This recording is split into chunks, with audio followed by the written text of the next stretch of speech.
Welcome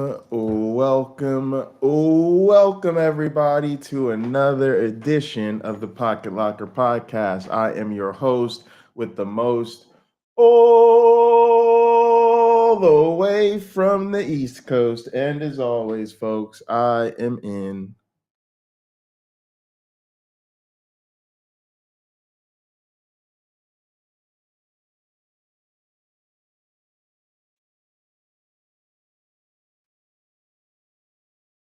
airplane mode. Folks, we got another good one lined up for you. So, for those of you that don't know, I recorded a video response to a bit of a back and forth between Chris Dade and Rebecca Davis.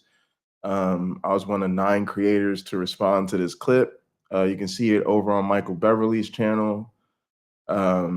It came out really great. The full video is like 3.5 hours, and then he's been kind of like making little videos of our individual responses. So he uploaded both the full length one and my individual portion of it, as well as Dr. Josh's. So if you want to check that out, head over to Michael Beverly. Definitely going to be a good watch. I'm actually hoping to have maybe a follow-up conversation with Michael that I may touch on a little bit today in this stream. But I just want to follow up with him because something I haven't really touched on the channel a lot, but I want to talk more about is my belief that Christianity is inherently about the desire to be a slave. A lot of these conversations come up and we're asking, does the Bible endorse slavery? Yes, it does. Does the Bible endorse chattel slavery? Yes, it does. Is slavery moral? Yes, it is. But I think it goes beyond that. It's one step further, and really that to be a sincere, true Christian, a matter of fact, and a believer in any of the Abrahamic faiths, is the desire to be a slave. Don't let me mince words. Don't mince words with me. Christianity is inherently the desire to be a slave. We're going to touch on that. But basically, I have 2 things we're going to do today. One is a conversation that came up on my YouTube feed. It's a bit of a throwback. It's an atheist experience throwback. So they uploaded it 6 hours ago, but I think it's from a while ago. I'm not sure how long ago, but it's a call that Matt and Shannon Q take that's supposed to be about the atheistic burden of proof, but goes down a rabbit hole. And of course, slavery ends up coming up.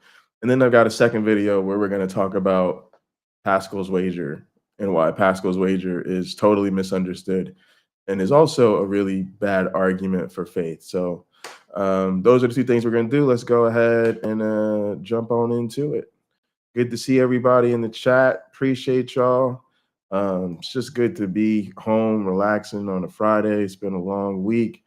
I see PC is in the chat. Appreciate you. I see Ryan is in the chat. Katina's here. Good to see y'all. Good to see y'all, man. Thanks for getting in here early. I really appreciate it. Really appreciate it. All right, let's go ahead and listen to the start of this call. Oh, I know what I wanted to do, y'all. Shit, it's Friday. Like, I know we got to get into the mode.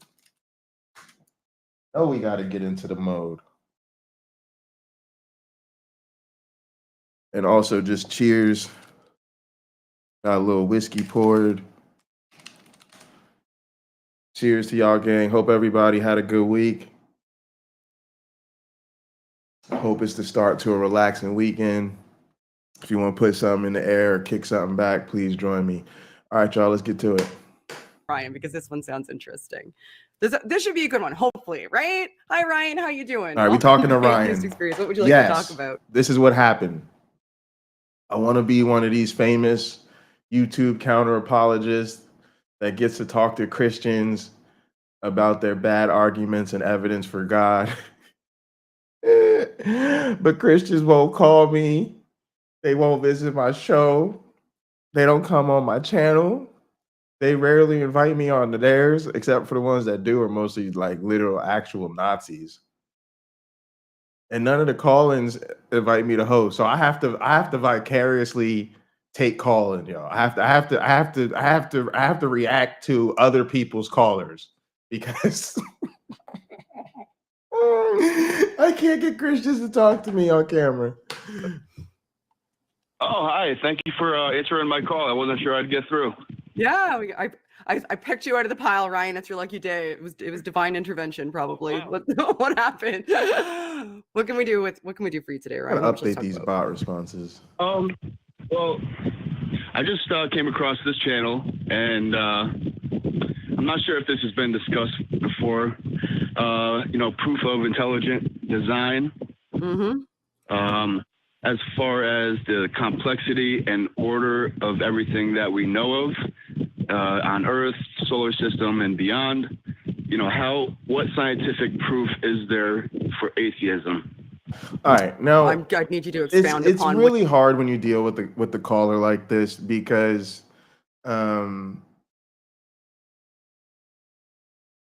it's really hard to not just shut the whole thing down when you realize just how far gone a person is.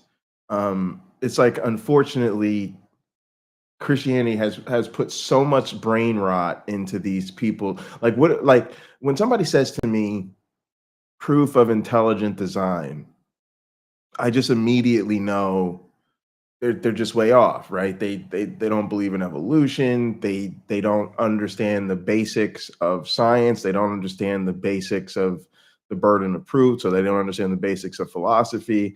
And then they turn around and they talk about, and then they immediately shift the burden of proof in a way that's wholly inappropriate. So they start with, well, thinking about proof for intelligent design. Wait, proof for intelligent design? What the fuck are you talking about? Yeah. So now I'm wondering, what's your proof for atheism? Like, they actually did a good job to kind of keep their composure and actually take the call, because I would have just been so flabbergasted right out the gate. I'd have just been laughing like, I don't even know what this person. I don't even know if this person has enough of a grasp of the basics to really have this conversation intelligently. And I think that is a large part of the skill of these call-in shows. Let's face it. There's never been a call-in show where one of these people has called in with a good argument. There's never been a call-in show where one of these people has called in with anything remotely akin to decent evidence. And so really, it's sort of the art of taking dumb calls. You have to have a good faith platform for people to come and say their piece, knowing that every caller is going to be wrong every time. And so then part of the art is, how do you take the clearly misguided things that are going to come out of their mouth and then try to at least direct it somewhere constructive. And so that's really the challenge, I think, that it takes to get good at this.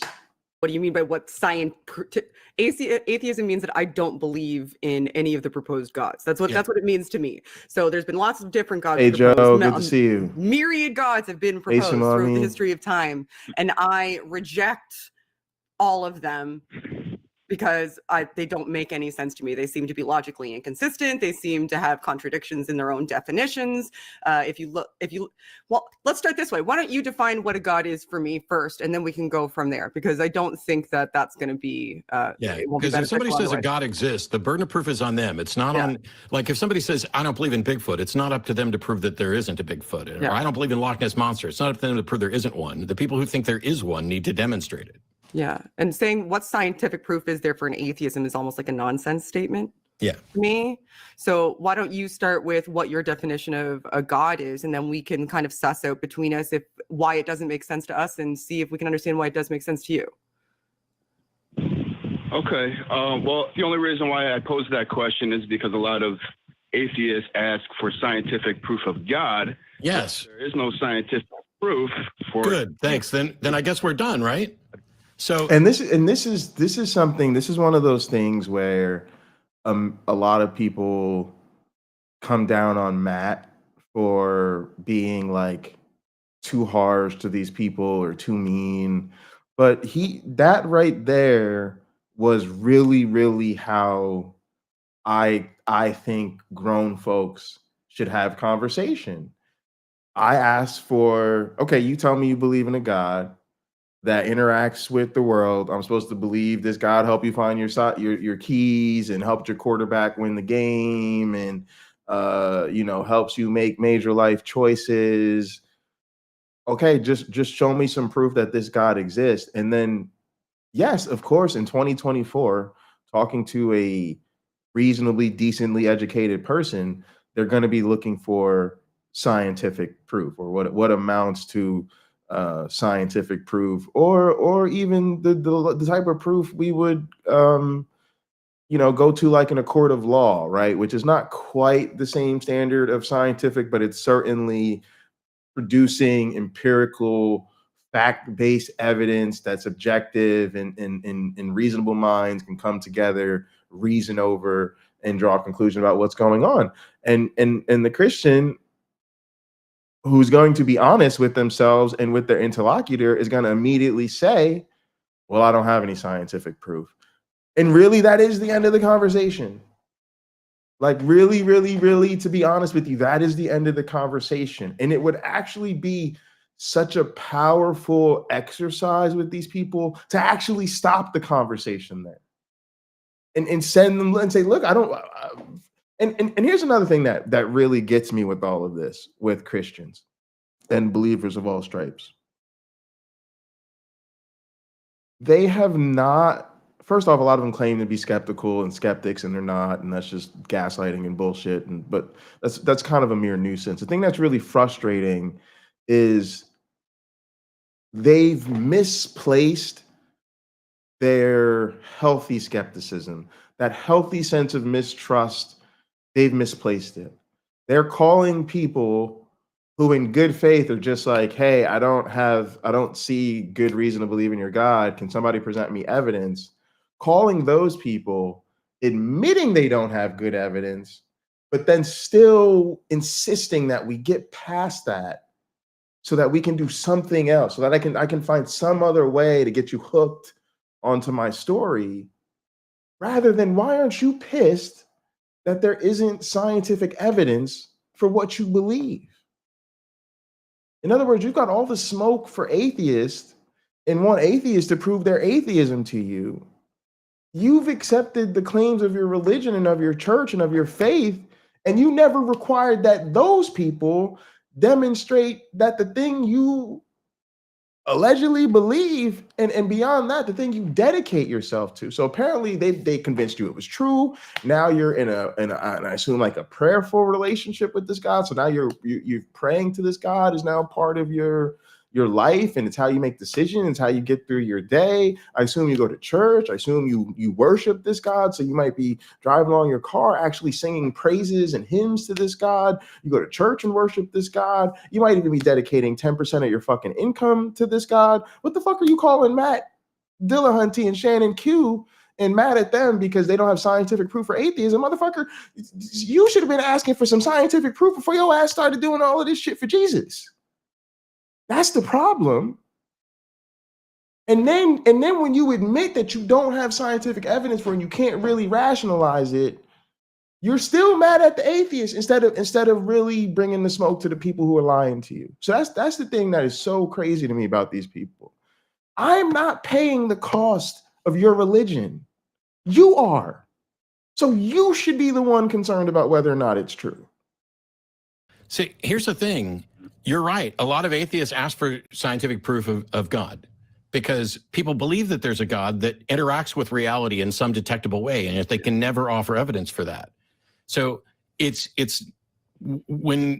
like what I was saying before. If somebody believes that there's a Loch Ness monster, it's up to them to present evidence for it. It's not up to somebody else to prove it wrong. So the fact that atheists would ask for evidence for God is natural. Everyone should be asking for evidence for God, and nobody should believe in a God until the evidence is overwhelming. Yeah, and that's not to say that all evidence is scientific too. Like, you can look at philosophical argumentation and maybe attempt to get to it that way, I guess. But even that doesn't work out for me. I actually just had a long conversation with a young man who's been drafting philosophy papers the other day about the definitions of God, and we were talking about the different types of God definitions, like classical and neoclassical definitions for gods, and the way that, and for Christian gods specifically, and the way that they have internal inconsistencies once they're analyzed. So the reason that people might ask for scientific evidence for God is because of somebody is saying God is interacting with the world, like Matt said.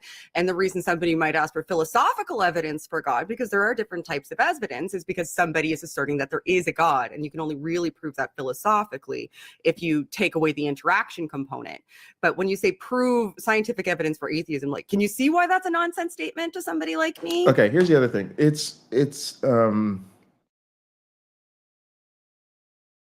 The philosophy thing is dead.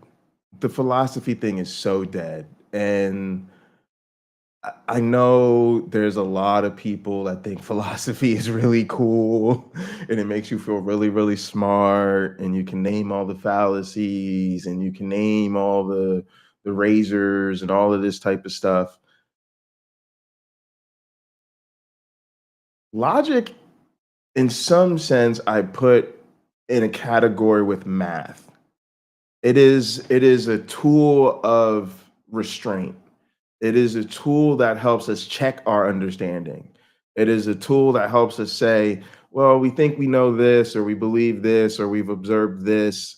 You know, is it logically consistent? Is there a philosophical problem with it? Right. So that's what it is. But people should not ever mistake that for being able to demonstrate something. You can't actually show anything with philosophy. Right? We've never derived a medicine philosophically.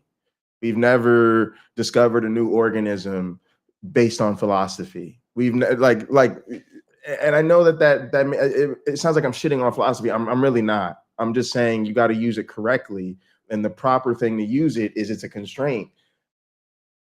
The scientific method is a maturation of our philosophical sophistication. We realize that what we call armchair philosophy, or you might call continental philosophy, we realize that there was limits to sitting around and thinking about things, that we could come up with things that were not logically inconsistent, but just because they were not logically inconsistent didn't make them actually true.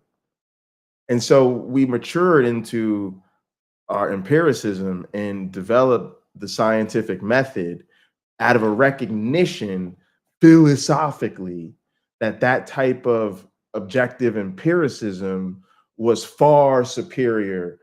And so philosophy to me now is great. Like, it's a great tool. It's a great thing to learn about, but you have to understand it's never going to like substitute for science or scientific reasoning. And anytime somebody thinks, okay, well, the scientific thing didn't work out for me, now I can retreat to philosophy, they've already lost.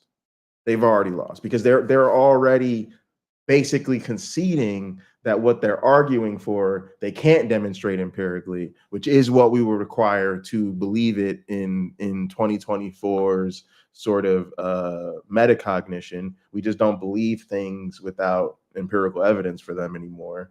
And so you can't do this. And so you can make philosophical arguments for God, but if you were going to do that, you should first become educated enough to realize people have done that the entire time and it's never worked.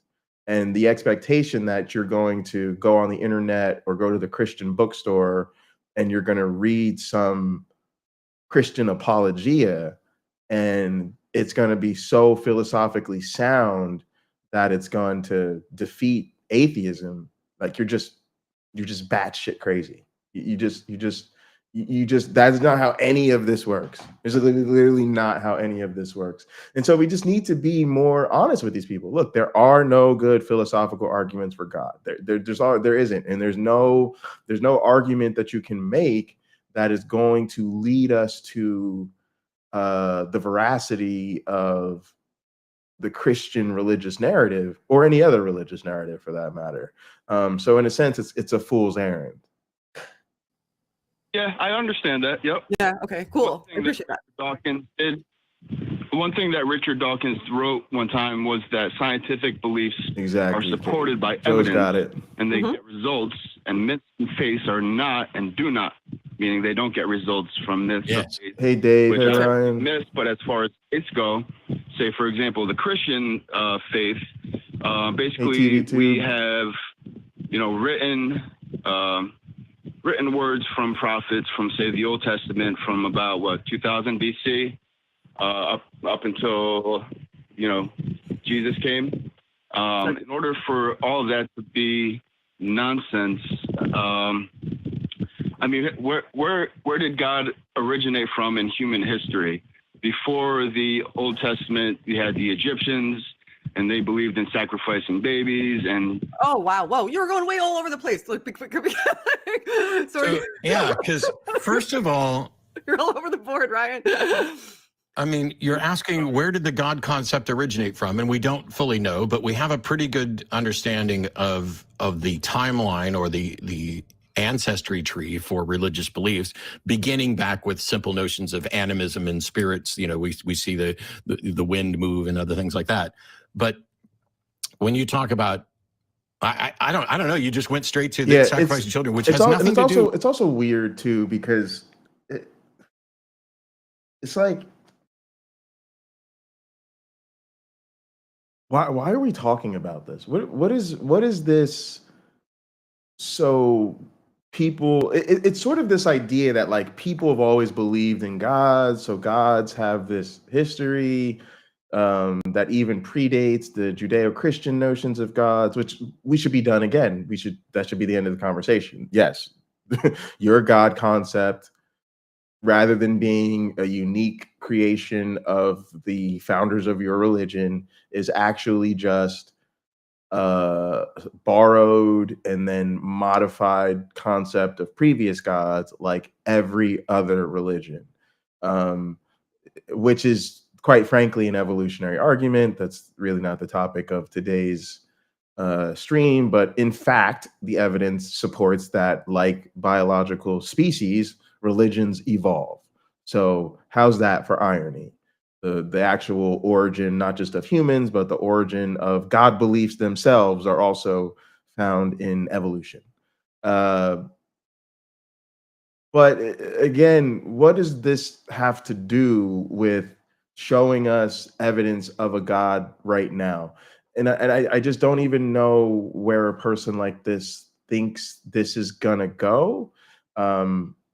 But it's really jumping all over the place. And again, we haven't said anything enlightening about why atheists should be having some burden of proof. The other thing I wanted to say about this is it just reveals the silliness of these people.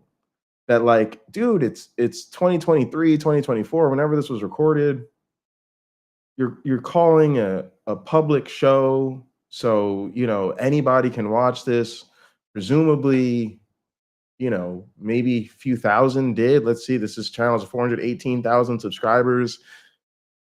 Almost 7,000 people watch this. So for most of you don't know, this is a small arena, right? It's not maybe like Madison Square Garden, but maybe one of the smaller rooms in Madison Square Garden, right? Like this is a big show. Like if you go to like a big casino and go to a concert at that casino might, that concert hall might only hold 2,000 or 3,000 people. 7,000 people is a lot of people, y'all. So you got up in front of a lot of people in 2023, 2024, and you're talking about prophecy. You're talking about prophecy. Motherfuckers, y'all can't pick a Super Bowl winner. Y'all can't tell me what the weather's going to be tomorrow. But you want atheists to explain to you prophecy. Now, I'm going to just laugh in your face. Like, are you serious? Like, you literally refer to those people as like it's just crazy. It's just, do you understand what I'm saying to you, y'all? Like, it's 2024. Are we really going to talk to grown-ass people who are going to suggest to us that ignorant motherfucking goat herders in the past were prophetic? They were prophetic. They knew that they could see y'all, to me, that's right up there with flat earth, young earth, virgins getting pregnant, donkey talking, stick a stick, take a stick, stick it in the ocean in the fucking sea parts. Okay, I'm not finna believe. I just don't. Maybe y'all are not like me, but y'all get where I'm coming from. Like, I find prophecy so insulting to my intelligence. Like, what are motherfuckers could see the like what are we talking about? What are we talking about? It's crazy talk. With whether or not something's true or not. Yeah, it's argument from consequence. I really want to know why you think it's true, not what you think is bad about other things. Yeah. You seem to have started with, hey, you can't prove atheism scientifically, and hey, these other religions are bad. All I want to know is, why do you think what you think is true? Yeah. Okay. Well, like I said, the only reason why I posed that question for scientific proof of atheism is because a lot of them use that as a reason to say, well, you can't prove God exists, so therefore. No, I understand why you asked the question. Do you understand why the question is wrong? Because what you're doing is courts require the prosecution to demonstrate that the defendant is guilty. Do courts require defendants to show that they're innocent ever? Well, they're innocent until proven guilty, but that's, There's no requirement that a defendant demonstrate their innocence, right? So there's no requirement that a non-believer demonstrate that the proposition isn't true. Okay. Well, one thing I wanted to bring up is and we'll just this is another thing we let Christians do. It's why I really like when somebody holds the Christian to give me your single best piece of information, your best argument, your best evidence.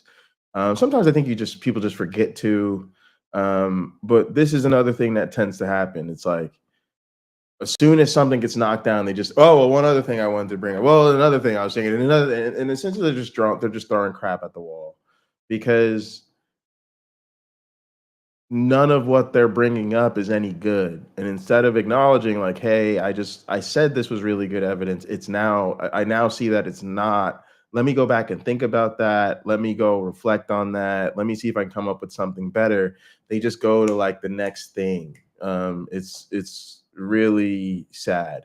And yeah, this is the truth. And it's the the prosecution is the one making the claim in the court of law. And most of us understand this. But again, I think it's appropriate to let a person know this is just how it works. And that's what Matt's trying to do. It's not even unique. See, they think this is a game we play with religion. They think when we have these debates about religion, we start playing these games with the burden of proof, and we pass it back and forth like a hot potato. No, you have the burden of proof. No, you have the burden of proof. No, you have the burden of proof. They don't understand that this is just this is where I'm kind of being hypocritical here, but this is where understanding philosophy and logic helps. It's just whoever's making the claim has the burden of proof. When it comes to religion, it's the theists that are claiming that something is there that the rest of us are just saying we don't see evidence for. And at this point, honestly, y'all, I'm kind of getting sick of it. Because we know they don't have evidence. We know they don't have evidence. So my question to y'all is like, when do we stop this game? Like, when do we start moving through the world? Like, nah, we just know it's not true. When do we start to really put it to these people like, I'm sorry, we know your religion isn't true. And we've been looking for years, and guess what? Not a single one of you can come up with an argument that actually suggests that your God is true. Not a single one of you can provide us any good evidence. We know your shit isn't true. And I'm sorry, Mom. I'm sorry, Mom. I'm sorry, Grandma. I'm sorry, Auntie. I'm sorry, sweet lady from up the street that makes cakes or whatever the fuck it is. You're not going to do any better. No, I'm sorry. Like, are you gonna be a better Christian apologist than William Lane Craig because he fucking blows? Are you gonna be better than Sean fucking McDowell because he fucking blows? Are you gonna do better than Gary Habermas? Like, no, you don't. Y'all haven't even read the book. These people are the professionals, and the professionals don't have shit. So tell me what your amateur ass is gonna bring up. Nothing. So I love these type of shows. Don't get me wrong. I'm all for it because I think for individual people, it's good to go through this process and sort of realize where they're at. But I'm really wondering, like, at what point do we really start moving differently in the world? At what point is it not just enough for us to be right, but to let other people know we know you're full of shit? Standard of morality. Oh, my favorite. Oh my gosh. So Oh, yeah, this I'm is checking really my Discord. troubling, Ryan. Ryan, Yeah. because you start with Born again Christian. He's a born again Christian, I think. Oh, this is cool. I hold the belief of, the Bible as the word of God. So basically the morality issue, who said that thou shalt not kill? Or nobody had to say thou shalt not kill. And if you think that a God saying thou shalt not kill defines what morality is, then I don't know what you're talking about.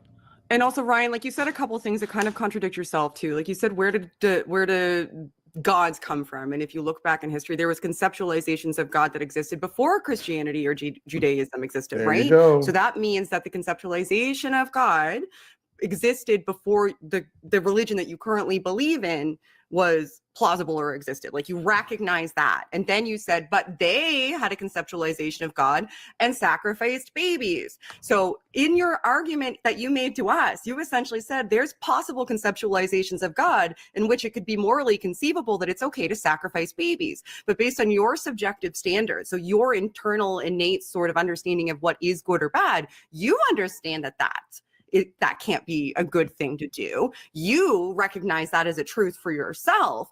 But I don't think that, and you said you were born again Christian as well. So I wouldn't think that before you found Christianity that you thought it was okay to sacrifice babies and then somehow had an emotional experience that somehow gave you this conception of morality through your belief in God that changed your mind about sacrificing babies. So if you're looking to ground morality, like maybe just look at yourself and what you're saying as counter arguments, because it seems to contradict, you seem to be contradicting yourself. Also, like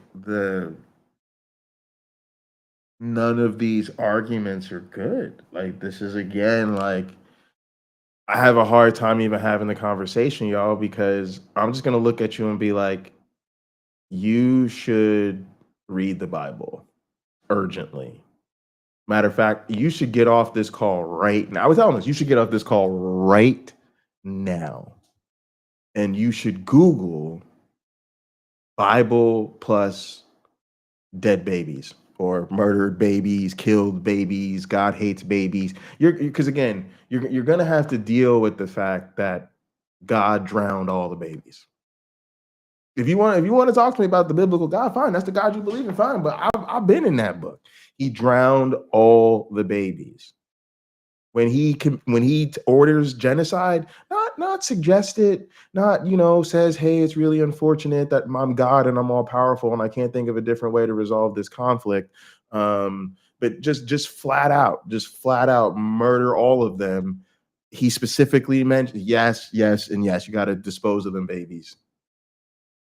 Okay, then the entire fucking message, his goddamn grand plan, is literally to murder his innocent son. Okay, maybe Jesus wasn't a baby. Maybe Jesus wasn't a baby, but you're not finna walk up in here strutting your proud stuff like you morally with it when literally your whole religion is based on God sacrificing his child in the most vicious, murderous way possible, who did nothing, which is inherently an immoral act. So that's what I'm saying. Like, you want to throw down on these ancient religions for sacrificing babies. Again, what were your Hebrew ancestors painting blood of lambs over top of the door for? And what did God do in response to the people who didn't put the blood of the lamb over the door? Oh, that's right. He murdered all their babies. So this is what I'm talking about, y'all. We literally let Christians sit up in our face and pull down their pants in public in front of 7,000 people, take a big hot steaming dookie all over everybody else's religion and never put that steaming hot pile of shit in a mirror and be like, it is your religion that is doing this. You worship a God of child sacrifice. You, person talking to me right now. So why would you even bring that up? Again, we got to end this call, bro. You have homework to do. You can't be on the internet in front of 7,000 people spitting no hypocritical shit like that. You got to start to care about these people's reputation. Okay. I'm wondering two things real quick, Ryan. One, if you're outside or whatever, it sounds like you're in a wind tunnel, and so it's very difficult to hear and understand you. But You have you on speaker. yeah, but in the course of this call, you started with talking about the complexity and intelligent design, and then you went to the origins of gods, and then you went to morality. We haven't been able to dig in substantively on anything, and so I'm just wondering, why are you convinced that what you believe is true? The biggest convincing factor that I have is that I cried out to Jesus at my lowest point, and I received the Holy Spirit of truth, which guides me into all truth and righteousness. How can you demonstrate that? Because oh my goodness. Oh my goodness. I gotta get into it, y'all. He went there. Gotta get into it. Oh, this is just so tough. First off, in a court of law, what is the least compelling or powerful evidence offered? He may not understand where I'm going with this, but he should. Most intelligent viewers immediately clicked right away. Eyewitness testimony. Yeah, no, I know. A lot of court cases, that's the best we got. And when you watch court cases on TV, they usually bring the eyewitnesses in, and they put the eyewitnesses on the stand, and they be like, "This person saw it," and then this. But see, most of the time when that's good, it's because there's multiple eyewitnesses, multiple independent eyewitnesses. That's when it starts to get a little bit better. The personal testimony isn't even eyewitness, it's in witness. It's like, first off, I just had a weird bubble thing happen on my camera. That was weird. All right, but it's like an in witness, right? It's not an eyewitness, it's an in witness. Like you felt something. And well, ain't nobody else feel it. Ain't nobody else see it. You know, we don't really know. And then the other thing is like this is supposed to be really what it gets down to at the end of the day. When it gets down to it at the end of the day, it's I was low and Jesus picked me up. I was down. I was at my darkest place and Jesus lifted me up. Cool. You should have led with that. Because see how he said the reason I'm really a Christian, when we get to we be asking these people all the time, why do you believe what you believe? Well, can you tell me about the atheistic burden of proof? Well, philosophically, have you thought about the argument from moral contingency and the hypocrisy of the naturalist? And like, nigga, I asked, why are you a Christian? When I was down, Jesus picked me up. Okay, you should have led with that. You should have led with that, because that's really what you got. And I hate to tell you, you ain't got shit. You ain't got shit. You ain't got shit. You ain't got nothing. Every other religion has Allah helped me when I was down. You know, Thor picked me up on a bad day. You know, it was the worst day of my life was a Wednesday. But that next day, Thor found me, and it was even on Thor's day. And I knew how else could I be delivered from this situation on Thor's day unless Thor is the true God? Okay. It's just craziness. And the other thing is, this is monstrous, and I'm done with this. For those of you that don't know, I'm bipolar. It means mental health is always a serious challenge with me. If I regulate it and I'm good, I can work, live on my own, have healthy adult relationships, have a career that's moving forward, all of those good things. When it's bad, I'm not eating or sleeping, and I will literally find myself institutionalized in one of three ways: in a mental institution, in a jail, or dead. It's real talk.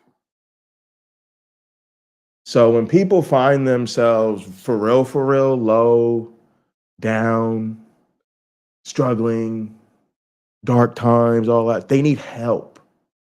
They need real help from mental health professionals. And maybe even more than that, they may need chemical help. They may need support groups. They may need a lot of shit.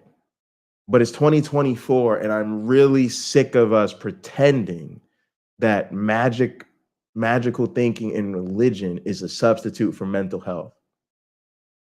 And so I really think we have to start pushing back on that, because it amounts to, you don't have any scientific evidence.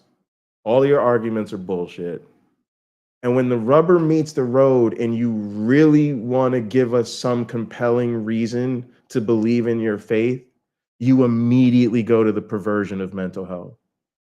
And again, it just isn't the 1600s anymore. We know way too much about mental health to keep letting people propagate this harmful narrative that, rather than dealing with your mental health, rather than going to see a qualified professional and say, I am struggling with anxiety, I am struggling with depression, heavens forbid, I am considering harming myself or harming someone else, or whatever it might be. Stop. I told y'all all of that, which is way too much information for me as a YouTuber, small time YouTuber, to be given to my audience. But I told you that because I want you to understand that how much it pisses me off and why it pisses me off. It doesn't piss me off because I'm just sitting back looking for reasons to be mad at Christians. No, I've struggled with mental health. And I know that going to church, praying to Jesus, none of that shit helped me. What helped me, matter of fact, a lot of it exacerbated the issues, to be quite honest with you. And when religious people tried to intervene in my mental health, they always made things work. I had Crack the Christ interventions. I had a fucking bunch of ministers corner me at my house and literally start telling me their Crack the Christ stories, because that was going to help me stop smoking weed. The fuck out of my face. And literally cursed them out, left, and went to smoke a bowl. Get the fuck out of my face with that bullshit. I'm tired of this. And it's monstrous of you to use people's dark times and mental health struggles as propaganda for your phony faith. It is a cowardly move. And it's really, really time that we stop that shit. The other thing, and I don't care what nobody say, from now on, when Christians tell me that shit, I want fucking details. I want fucking details. Listen, I'm not trying to tell nobody that you say you had a dark time for you. But it's all relative. And one of the things I noticed with a lot of these Christians, yeah, oh Lord, crack the Christ for we, but that's how they really were. That's how they really were. I'm really going through bipolar. I'm dealing with, trying to regulate my sleep and my eating. Matter of fact, I was good. I was taking my meds in and out of, dealing with the facilities and shit like that. So I was really trying to put it together. And yeah, that shit didn't help. Did not help at all. And showed that they didn't know what the fuck they were talking about. But this other thing, y'all, a lot of times Uncle Bobby has talked about it the best: tragedy pimping. That's what Christianity is really about: tragedy pimping. I went through this and Jesus got me through it. I went through that and Jesus got me through it. But when you look at it, most of the time, y'all, their tragedies is just some regular, ordinary shit. A lot of times it's, oh, I was at college, I was having sex, and I was drinking.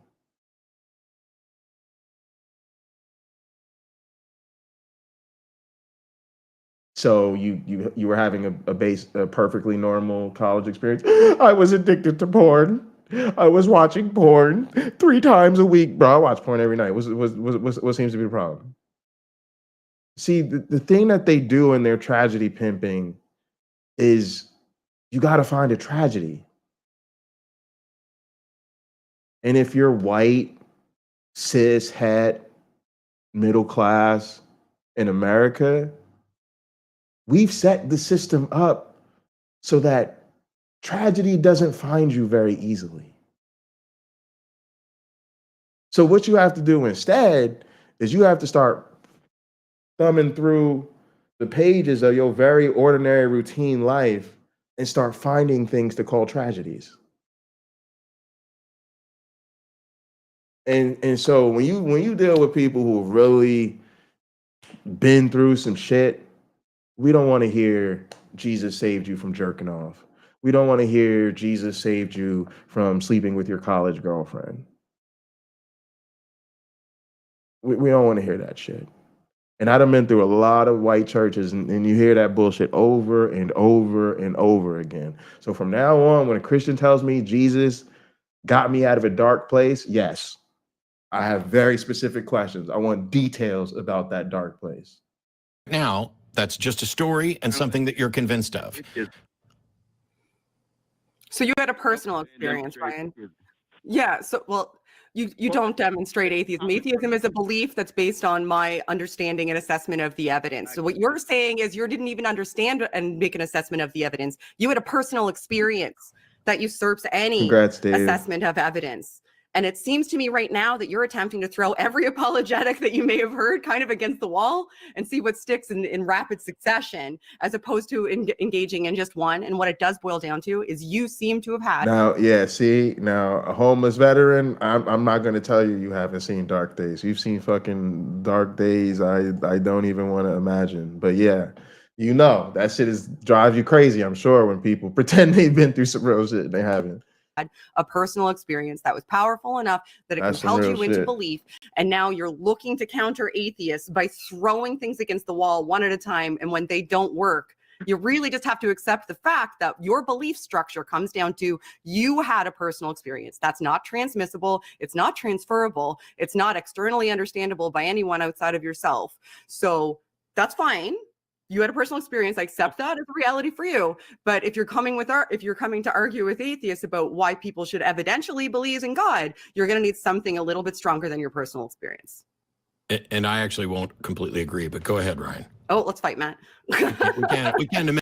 Shannon Q is just so sweet, y'all. Even when she's smoking somebody, she smokes you in a way that you feel like she just sat down and made cupcakes for you. She's just.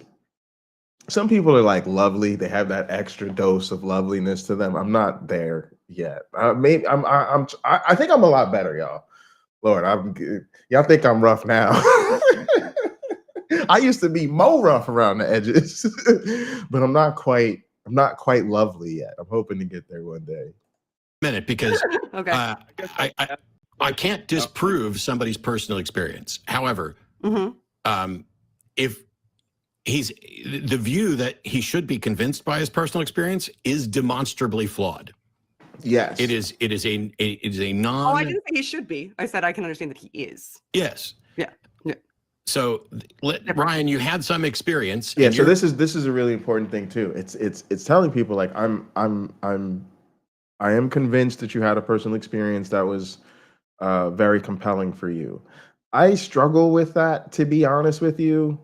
I think in general, people know that their personal experiences aren't really enough to convince others. I think people, out of a sort of intellectual defensiveness, resort to personal experiences when challenged. And I think that's not a good sort of retreat tactic. But Matt brings up the much more important point, which is that we really do need to educate people, using examples from the court of law, just using examples from other facets of life to demonstrate that personal experience is just not a good reason for other people to believe anything. Convinced that the Holy Spirit entered you. Why are you convinced that that's what happened? I bear the fruit. That means nothing. That means nothing. Okay. What makes you an atheist? To say you bear the fruit. I'm looking for what reason are you convinced that you reached out to God and God granted you with the presence of the Holy Spirit? Well, the Holy Spirit is the bearance of the truth. He's the one that gives you the truth so that you are unable to understand the words Sure. of God. All right, and this is the other thing. Now I got to cut you. Now, this is the thing where I'm gonna be much more aggressive when I talk to somebody. As soon as that T word comes out of your fucking mouth, what up, Logan? As soon as that magical T word comes out of your fucking mouth, and you start claiming you've got the truth and the Holy Spirit gave you the truth and the rest of us don't know the truth, that you're immediately gaslighting people. And I'm sorry, you do not have the truth on your side. Religion is not true. God is not real. The shit's a fucking fairy tale. Grow the fuck up. You have no right to run around telling us something you can't demonstrate is the capital T truth. We have a right to say, hold the fucking phone. You better not be fucking lying to me. And if you are, it's time we talk about these motherfucking lies. Because the moment you claimed it was the truth, it is now you who is responsible for lying to me. All of a sudden, I don't care about your pastor. I don't care about your grandma. I don't care about your Sunday school. I don't give a shit about none of that. You lied to me. You stood on business talking about this bullshit is true. No, you take it on faith, which means you take it on fairy tales. When you start telling the rest of us you have the truth on your side, that's when the rest of us have time to say, hell to the no, let's push back on this. And when you pray to God, He does. How do you Logan. know that you have the that. Holy Spirit and are understanding it correctly? How do I know I have the Holy Spirit? Well, like I said, it's a promise of God. I don't care about promises. I can promise all kinds of things. I care about proof. Like, I don't have any scientific proof of having the Holy Spirit. Do you have any sort of, so the point Yeah, is, exactly, Ryan, yeah. I'm trying to point out Appreciate that you. the line of reasoning that you use to conclude that you have the Holy Spirit is flawed. Mhm. It is not a line of reasoning that can lead to the conclusion that you've made. Can I ask you a quick question? Sure. If Christianity were true, would you become a Christian? No. And what evidence would you need and what proof would you need in order to make that decision? So I don't know what evidence or proof I would need to demonstrate that a God exists or that Christianity is true. But if there is a God, that God knows and should be able to do it without any problem. And the fact that that God hasn't done it demonstrates that either that God doesn't exist or doesn't want me to know exist. Either way, not my problem. However, if it turns out there was a God and Christianity was true, that God would have a lot of explaining to do before I could ever be an adherent of a religion, because that God in the Bible sanctions slavery, makes women inferior to men, has all sorts of sanctions, murder, atrocities, child sacrifice, everything. But why would that be wrong? Why would it be wrong? Yeah, why is murder wrong? This is where it's very difficult to not start getting hostile. Because again, this is the tragedy pimping, and this is the arrogance of Christianity. This is the well, if I'm not right, then fuck the whole game. Fuck the whole table. Fuck the whole planet. If my God isn't real, then what's really wrong with murder? What's really wrong with slavery? What's really wrong with SA?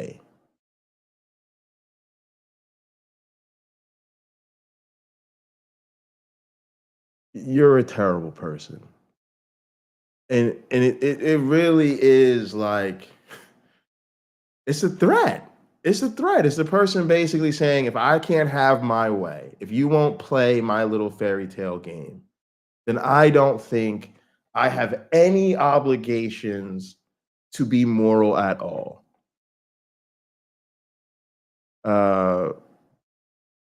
There's a word for this. I can't think of it. It's like Christian. Oh God, I can't even think of the word. But yeah, it's really annoying. It's just like, oh God, I can't think of the word. But it's just like if I can't have my way, if I can't be right, then nothing is right. There's nobody can know anything. Nobody can. This is just so gross. So gross. Why is stealing wrong? Just because it hurts the victim? Nihilism, Christian nihilism. That is actually the term I was looking for. Thank you, Katina. Christian nihilism. Yeah, absolutely. Instantly turning into nihilism. So disgusting. And this is the morality of Christianity. And again, like it's not just this person. It's a lot of the good ones. Like your grandma will give this to you. Your mother will give this to you. Your aunt will hit you with this bullshit. Really challenge them and push them on Christianity hard enough. And people you know and love and are related to, those are three different things, but people who are all three of those things will hit you with this.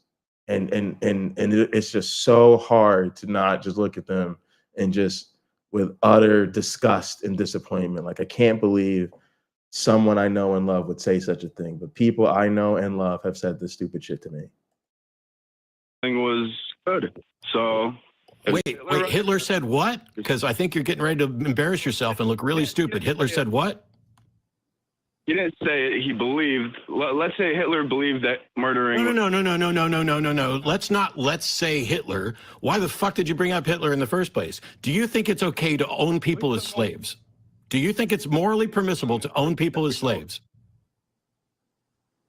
Who's to say that it's wrong? That's not an answer to my question. You're going to just sit here and dodge all day, or do you want to actually learn something? What was the question? I'm sorry. Who's to say that it's actually wrong?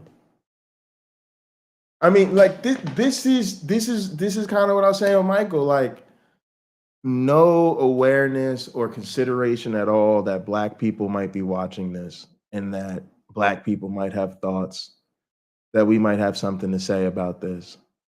Can you? Because I'm sorry, I'm a racially profiled. Listen, Ryan is a white boy from New York. So I sit down with this white boy from New York, and I'm talking about slavery. You're gonna look me in my face and say, "Who's to say that it's wrong?" Because if he does, I literally might punch him in the face. Because again, my ancestors were enslaved in this country, and people that look like me are still disadvantaged to this day because of it. Again, our lives are shorter than yours. We have all sorts of chronic health issues that y'all don't even fucking deal with. We had to create racialized medicine to deal with the extra shit that comes with being Black. And in addition to an early death with higher fucking morbidities all along the way, you have lower economic opportunity, less educational opportunity. And even if you overcome all of that shit, you will still be discriminated against and treated as less than your peers in your field. And you will deal with racism every fucking day. Tied to the fact that the people that look like me were slaves, and the people that look like them owned the slaves. 2024, people still treat Black people like shit because we used to be the slaves. So imagine sitting in front of 7,000 people. You would think, damn, 7,000 people. Some of these people must be Black. I better watch my fucking mouth. Nope, not Christians. When it comes to the little Christian nihilism, oh, there's no God. Well, then who the fuck is to say that slavery is wrong? Run, white boy, run. Because there's not a lot of things that would make me risk an assault charge, but that type of foolishness deserves to get punched in the face. Who's to say it's wrong? My fist in your nose is to say it's fucking wrong. Do you think it's morally permissible to own people as property, as slaves? Well, we'd have to define morality. See, look, we have to define morality. Then he wants to go to objective morality.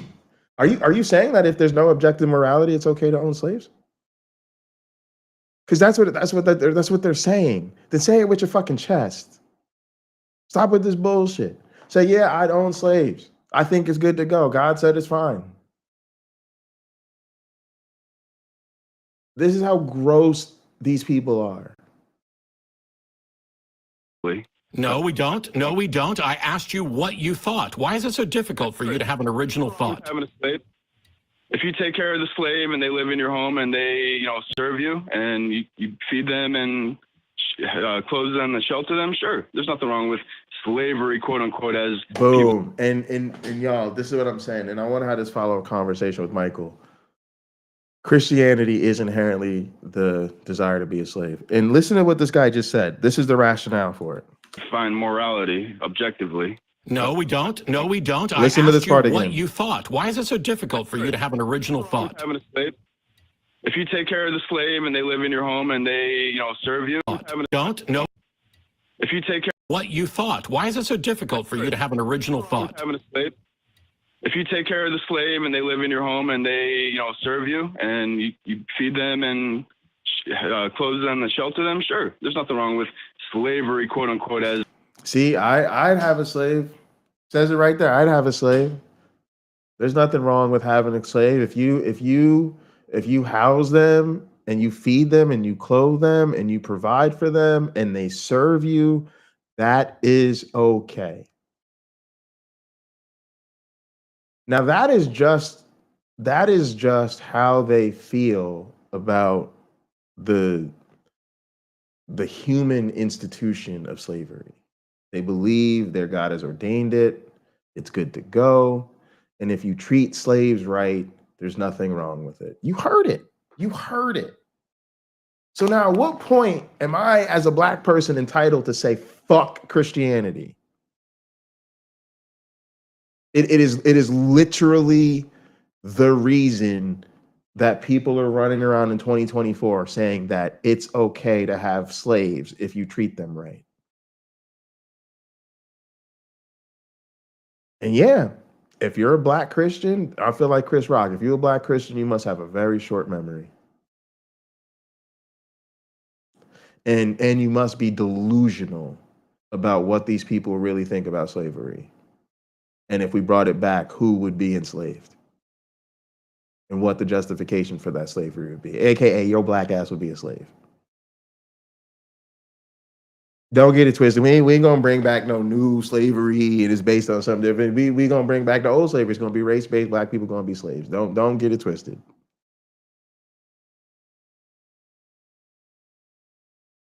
So this is just a monstrous place for this person to be in. But look, again, it goes deeper than that. And this is what I'm hoping to talk to Michael Beverly about. Christianity is the desire to be a slave. Because what did he say?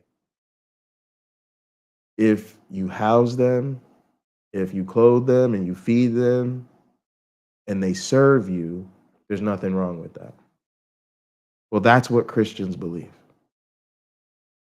They believe God created them, so he has the right to have dominion over them.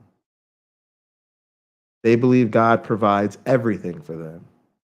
That means he provides for their housing, he provides for their clothing, he provides for their education, he provides for their transportation, he provides for their safety, he provides the weather. He provides everything for them. And so they dedicate their lives to serving him. That is slavery. Now they could come wrap it in the cross and the flag all they want to and say it's the good slavery because God is the good master. I don't give a fuck. I am a free man. And a free man does not call anybody Lord or master. Now we could play fucking word games if you want to. I technically have a landlord, but I don't even call that bitch landlord. I don't ever call her and be like, hey landlord, how's it going? I say, hey Lisa, what's up? Hey Lisa, we need to do this. Hey Lisa, we gotta take care of this. Hey Lisa, the rent's gonna be late. Whatever the fuck it is. Okay? But free people don't call anybody Lord or master. Period, end of story. So let's really reflect on that. That's the one thing I want y'all to start taking away from this channel. A lot of different content creators bring y'all different ideas to chew on. I want the thing you leave my channel chewing on is Christianity is inherently about being a slave. And Christians justify it as God is the good master. And so it's good to belong to God. But if you truly oppose slavery, you have to understand fundamentally, freedom demands you do not belong to anyone. Certainly no mythical being that can't be demonstrated. Certainly not a moral monster that murdered the world, sacrifices his son, and all this other bullshit. So this is when it gets difficult. This is when we up the difficulty on Christianity. And we're saying, we're not going to let you run around pretending this shit is cute anymore. Hey, man. This makes sense. That's all I'm saying. I'm trying to talk some sense to you, y'all. Christianity desire to be a slave. It goes even further than that. Think about, this is why it's so funny that in the video that we responded to that Rebecca brought up, like the bullshit crazy laws, like the dietary laws and short hair and all this type of stuff. They did those things because that was how to be branded. Right? Like if any of y'all know black men that were in like a black fraternity, they're likely branded, right? The same way you would take a branding iron and your ranch would have like a logo and you would brand the cow with you would scorch your seal and your logo into the back side of a cattle. That way, if something happened to it and that cattle got lost, we'd be like, oh, this cattle came from the YouTube Punk ranch. Let me return this cow back to YouTube Punk. The brand, that mark that is permanently seared into the backside of the cattle is how I know who it belongs to. So when you really read into even the motivation of God's commands in the Bible, is all about setting his people apart so that they are marked as his. That's why you have short hair. That's why you get circumcised. That's why you don't eat certain foods. That's why you don't wear mixed fabrics. That's why you don't associate with certain people. That is all so that the way you live, just when people see you and observe you, they're like, oh, that person belongs to God because of how strict their dietary laws are, and they don't wear facial hair or whatever the fuck, right? That's what all that was for. It was literally to brand you. And when Christians talk about following God, following God's commands, keeping God's law, what do they call it? What do they call it? They call it being what? Set apart. Set apart. Marked as different. Marked as belonging to Yahweh. Marked as God's property.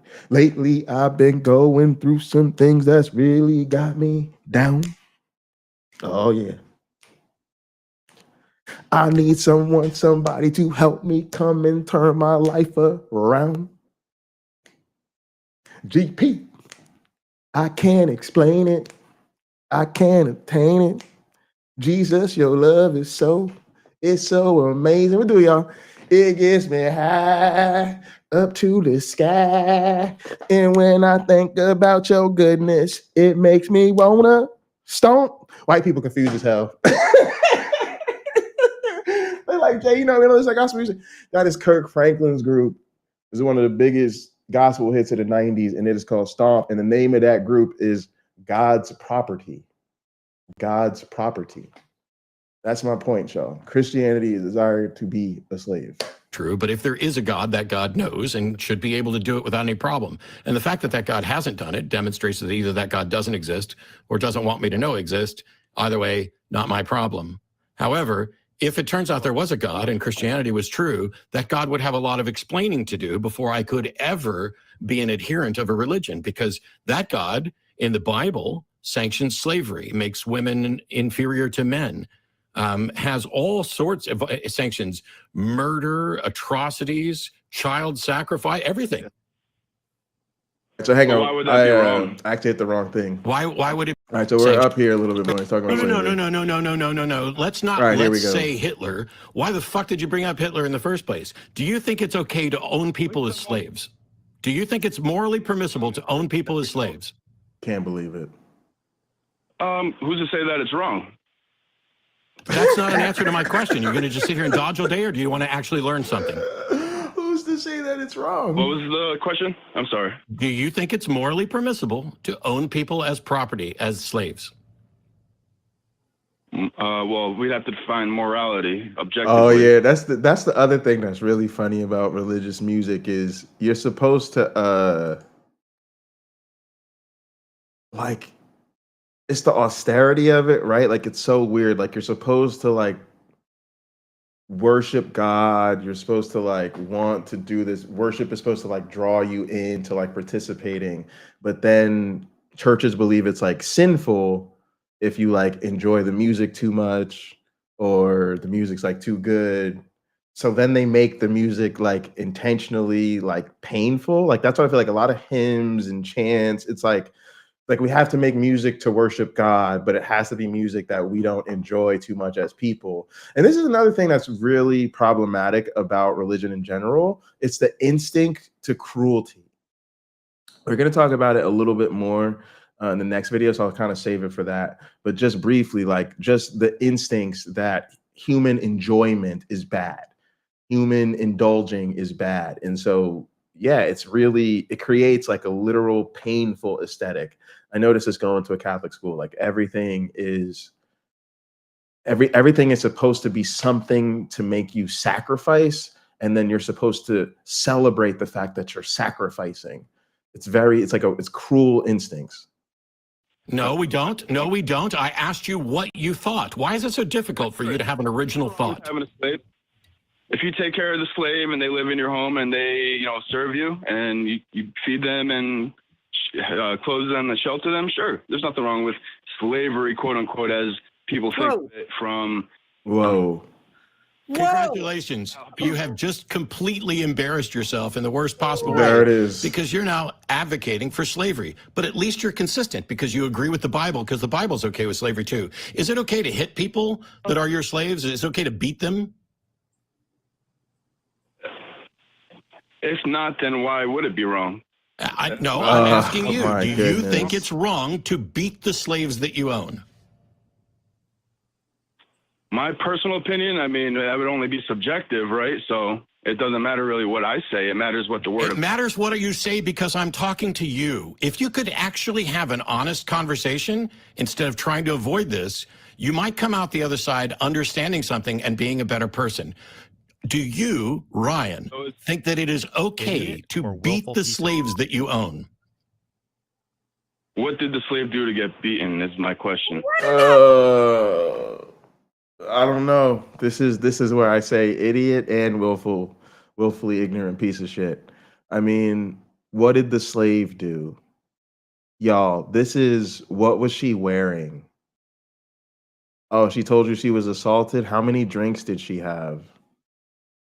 What did you do to ask for it? What did you do to that man to make him do that to you?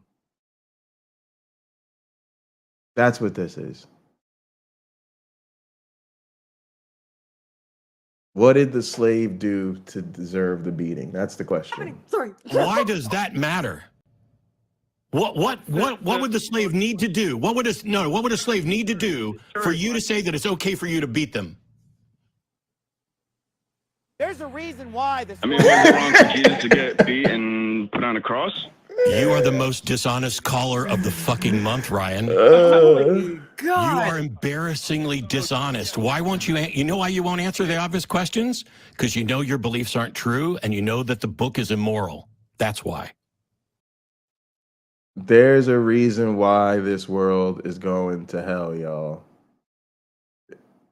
That is crazy. And I'm gonna be honest with you. I'm gonna tell you exactly what the slave has to do. What the slave has to do is disobey the master. That's all. He didn't want to say it, but let's be clear about it. When you ask, what did the slave do?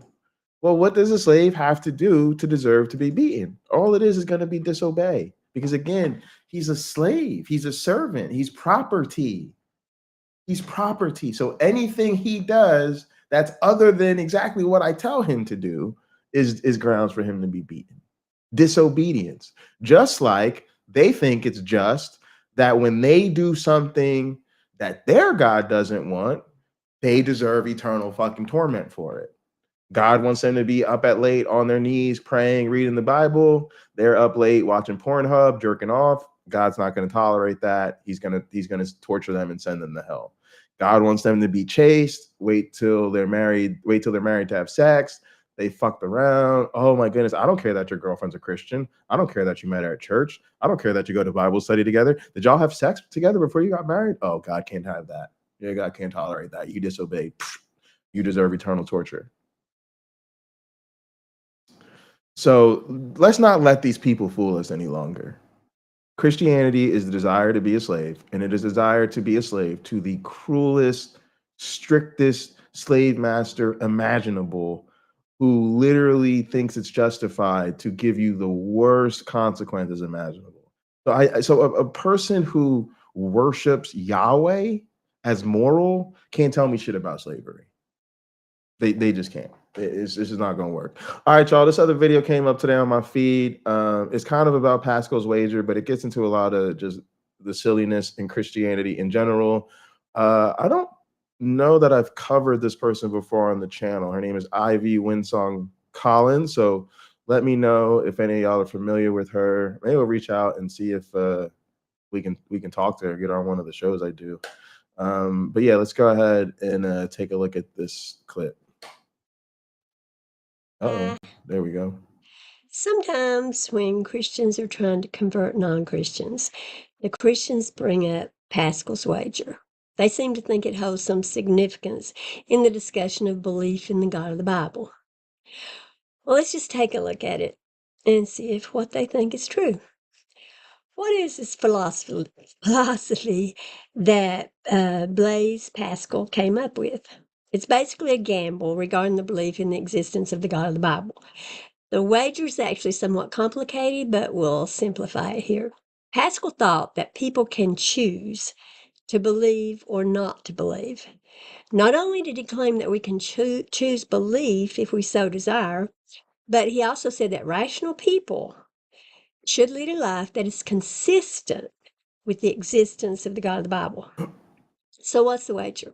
Well, the reasoning, of course, is that if this God exists, then we lose only this life by worshiping him. Well, if he doesn't exist, we lose only this life.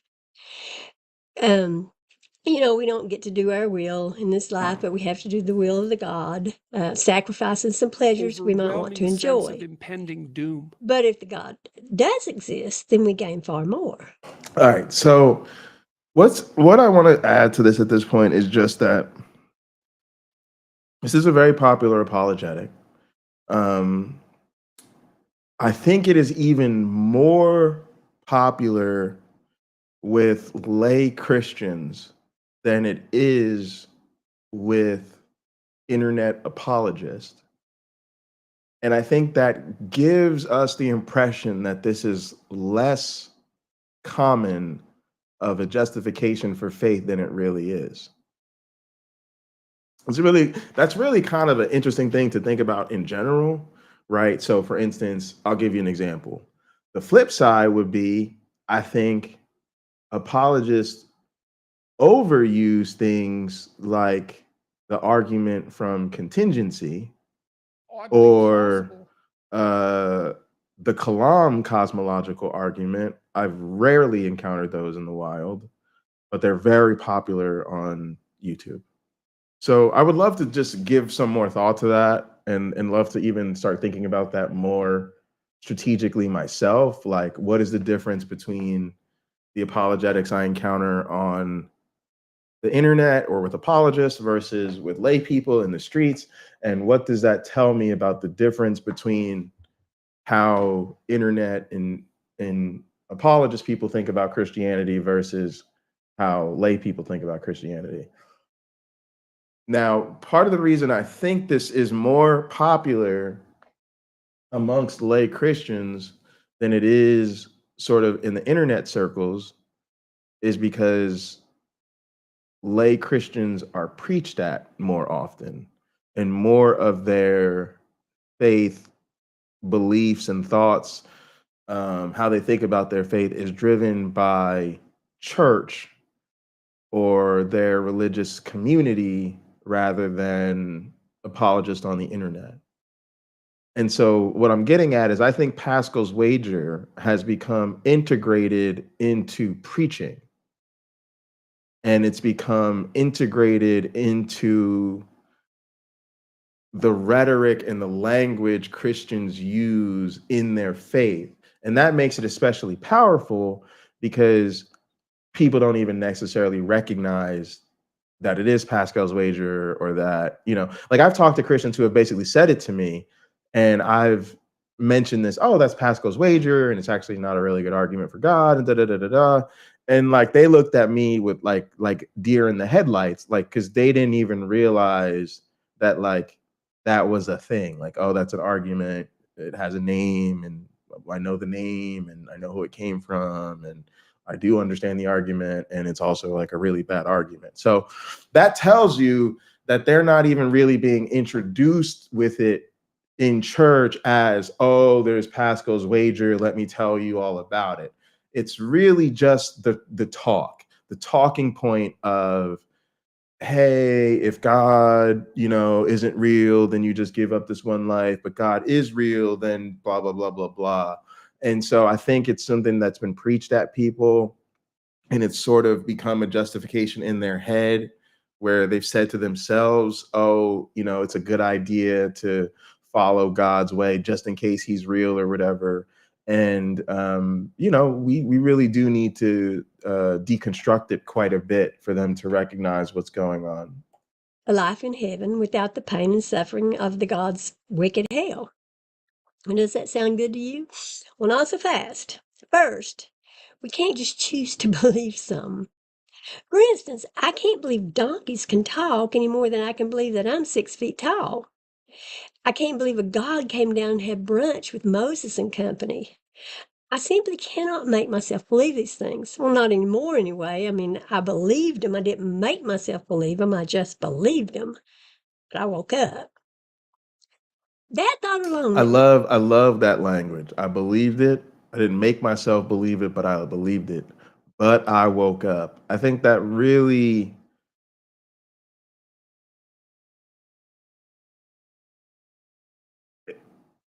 if you're anything like me, part of this fight for you is there are people you love and care about that this religion still has a hold on. And if you're anything like me, you find that incredibly frustrating. And we need some language to talk to these people in our lives. And, I think this lady is like really unassuming and unthreatening. And I think that language is really helpful. Like, I used to believe this, but I woke up. That's what it really feels like. These people are still in la la land. They're still in this fantasy world, and they need to snap out of it. And I think there's something very beneficial about these people that are very plain spoken, and just they just make everything very conversational. Yeah, I wish I could send this woman's content to a lot of those people in my life.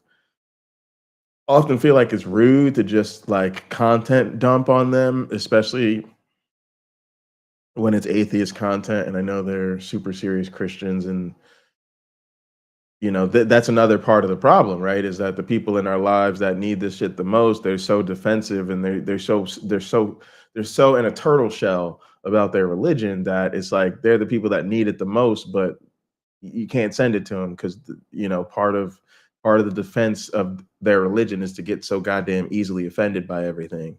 But how could you be offended by this woman? She's just putting it to you straight. We can simply choose to believe should cause eyebrows to raise because, as we all know, we cannot force ourselves to believe in gods other than Yahweh. So how can we force ourselves to believe in Yahweh? If I could do that, I could also choose to believe that Thor exists. Oh, why don't we all? Yeah, that's why I came up with Thor earlier. I like Thor better than I like Yahweh. And it's easy to choose to believe in Thor, right? Then we could all wear these little hammers around our necks We and, can wear the and little hang them on our hammers. walls. We can make a sign of a hammer on our body too. Easy Y'all, I peasy, have a right? Thor's hammer. I should get my Yeah, we hammer. talk about how Thor lives in our hearts and how he's coming soon to take us to Valhalla. We could beg him to fill us up with his love. Thor found my keys the other day. They were under a couch cushion, but I know Thor made me look there. And you know what else? The hurricane didn't hit me. And I know for sure that's because Thor didn't allow it to. Sure, I live in landlocked Lexington, but who put me here, huh? Obviously Thor. He works everything out for my good. He's so awesome. He's good all the time. Now I can't see him, but I know he's there. I mean, I feel him in my heart. Does any of this sound weird to you? Well, you know what?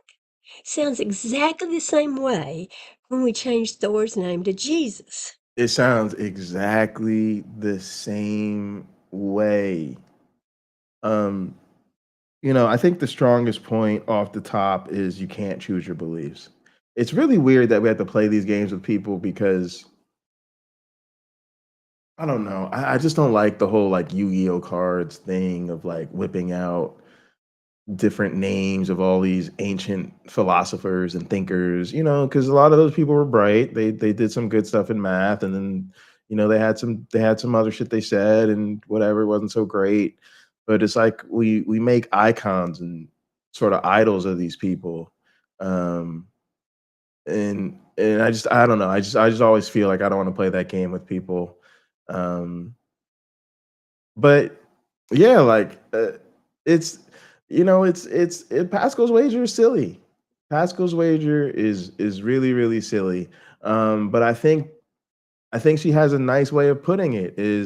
It's almost like an outsider test of faith. Is to just plug in the cult leader of another religion, say some of these same things we hear Christians say to us every day, and they can hear how silly it sounds, and they know it sounds silly when we put another name in there. It's just that damn special pleading. Just that damn special pleading. Now, this leads me to my second point. Yahweh's not, as we all know, the only God men have concocted. Anthropologists tell us that we have worshipped 18,000 gods. 18,000. How do you wager on all those gods? What if you believe in the wrong one? What if you choose to believe in the wrong one? There's no more evidence for the existence of Yahweh than there is for any of these other 17,999 gods. So this crazy wager doesn't make sense. Third, let's just say that Yahweh is indeed the one true God we should put our faith in. Maybe we think he's the most likely candidate. Pascal thinks we should live as if he exists, whether he does or not. Just a case. So exactly how is that? How do you live as if Yahweh exists? Oh yeah, I know all the great morality of Christianity, right? Okay, well, to worship Yahweh as he requires, we have to approve of some really bad stuff. You know what I'm referring to? It's the biggies. I talk about them all the time. Child murder, chattel slavery, misogyny, human sacrifice. Those are some pretty atrocious behaviors. Christians have to endorse evil in order to be pleasing to the corrupt God of the Bible. Yep. So even if Yahweh is the true God, why would any good person want to serve him? Yep. And this is the same. Holy Spirit-filled church to Holy Spirit-filled church and get slathered with oil. I get slathered with oil. No, but that's what these people are doing, and it reminds me very much of Trump. They want Trump to win, but Trump's a racist, but we want Trump to win. But Trump's a felon, but we want Trump to win. But Trump tried to overthrow the government, but we want Trump to win. Trump said we could suspend the Constitution, but we want Trump to win. Trump's taking away all of our rights, but we want Trump to win. At what point are you just a fucking asshole? And yeah, you might want your guy to win, but your guy fucking sucks. And y'all suck. You're bad people. You're bad people if this is what you want to be in power. And this is the thing that Christians don't get. The Bible isn't good. Oh my God. That's why I can't do this anymore, y'all. It's not just that it's not true. It's not true. And it's fucking evil. I know it makes you feel like you're being a good person, but again, there's a reality to the thing. There is Christian doctrine and dogma, and we know what it is. There is a Christian Bible, and guess what? Everybody can read it. So you can lie to yourself about what it says, and you can pretend it doesn't say the uncomfortable truths that are in there, but the rest of us read it, and we know what's in there. Evil and demands evil from his followers. In what bizarre world is that a good thing? In what bizarre world is it commendable to do evil in order to gain praise or a fancy mansion? In what bizarre world is it good to do evil that good may come? Who wants to live a life like that? Not good people, that's for sure. And as you can see, if Yahweh is not the one true God, then we spent this life being wicked and wasted our lives on top of it for nothing. And we leave a really bad legacy on the earth, whether What happened to Yahweh's real or cumulative not. case? So following him causes us to lose a lot more in this life than just giving up some fun activities. Besides all the wickedness we must endorse and pretend is good, we sometimes have to lose family members and friends when we worship the evil God of the Bible. We must have a shun powerful some, condemn cumulative Oh, there we others. go. And in doing this, we destroy very important relationships. Again, all for nothing if we're wrong. So to believe in Yahweh and act as if he's the one true God, we must give up our integrity. We must give up our morality. We must be wicked by approving of the wicked behaviors of Yahweh. And this is like, oh my goodness. This is what I don't understand about Nana and Grandma and Mom and all of them. I just PC says, you know, I know y'all became religious to be good. I know you do your religion because you want to be a good person. But at what point do you just have to see that that's not the case? And it gets really hard because you're asking the rest of us to not see. You say to the rest of us, you want us to believe in your God, but then it's like you want us to believe in your God, but then you don't want us to read the Bible or something because we read the Bible and that's where we're getting all this from. And so I really wish that we would have a full accounting and really start to say to people, I'm sorry, I can't support this anymore. Yes, I don't believe it. I don't think it's true. But I also think you're endorsing a lot of really wicked stuff. A lot of really wicked stuff. Fourth, if another God is the true God, maybe it sees our wicked worship of the evil God and is displeased with us. As Homer Simpson said, if we choose the wrong God, we're just making the true God madder and madder. It's too terrifying. Fifth, what if the true God is good rather than evil like Yahweh? What if it wants us to actually be good? I would assume that that's what a good God would want, wouldn't you? So by following the wicked Yahweh, we become wicked and cannot please any good God that might exist. Six, This is the problem with monotheists. They don't ever take the idea that they've gotten the God concept wrong seriously. They don't ever entertain the possibility that your book could have been written as a false flag operation, fake news. It could be a test. It could have been created by an evil cult specifically to lead you away from the truth and make you do evil things. How will they know? They won't critically examine it. So how would they know? when Christians proudly trot out Pascal's wager, they're telling us more than they want us Oh, to it's the best part, know. yeah. They're telling us that they've run out of anything better to say. They're saying, okay, no, we can't prove our God, but just in case, let's wager on him. They're admitting Yeah. that they have no evidence for their God. Yeah, that's right. They are admitting to your face that they have no evidence. Because if they had evidence, they would present it. They don't have evidence, so instead they give you, well, let's just gamble on our guy anyway. It reminds me of when they start talking about useful fables. Well, what if there are certain stories that have value beyond whether or not they're strictly true, right? First off, that is what I believe religion is. yes, useful eyes. Congratulations. But when they make that case, and you hear people say this a lot, they're basically telling on themselves. They're basically admitting, I don't really have any evidence. I don't really have any good arguments. I may not go to Pascal's wager this time, but what if it's just useful to believe it anyway? Tell me you don't have the goods without telling me you don't have the goods. They're coming from a place of weakness. They really shouldn't have this wager in their arsenal. It doesn't look good on them. They might as well tell us just to choose to believe in Santa Claus. That way we'll get presents and not just a lump of coal. Santa's gifts might not be as good as Yahweh's promises, but his punishments are not as bad as what Yahweh threatens either. I mean, unless that coal in the stocking is a hint that we'll be burnt Welcome if back, we don't believe in Tsunami. Santa and be obedient Sometimes little boys and the girls. objective When world Christians have and to the resort to narrative world Pascal's wager, touch. they might as well pack it in. The bottom line is, there is a God, or gods, or there isn't. And either the God or gods care what we do, or they don't. If I choose to wager that gods exist, I'm also going to wager that they're good. Otherwise, I have no idea how to please them, nor do I care to. And let me tell you something. Goodness is not murdering babies. Goodness is not misogyny.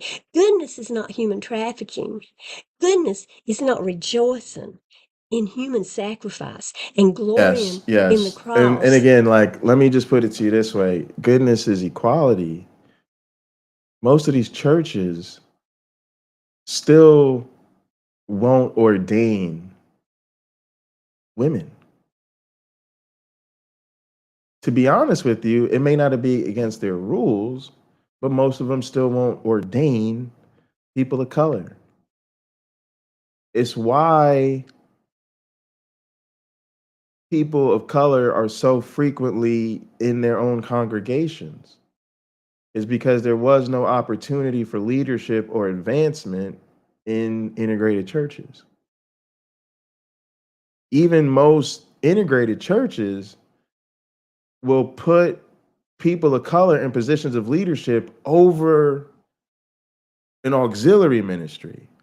Oh yeah, we ordained a Spanish pastor for our Spanish speaking service. He don't pastor in a real church. You're so funny. No. But he pastors at that Spanish speaking service we have on Saturday evening. You know, that's fine. We threw them one of their own, you know. Most of these churches still won't ordain women. Catholic Church still won't ordain women. The Catholic Church will excommunicate an organization that tries to ordain women. Don't believe me? Look it up. They have.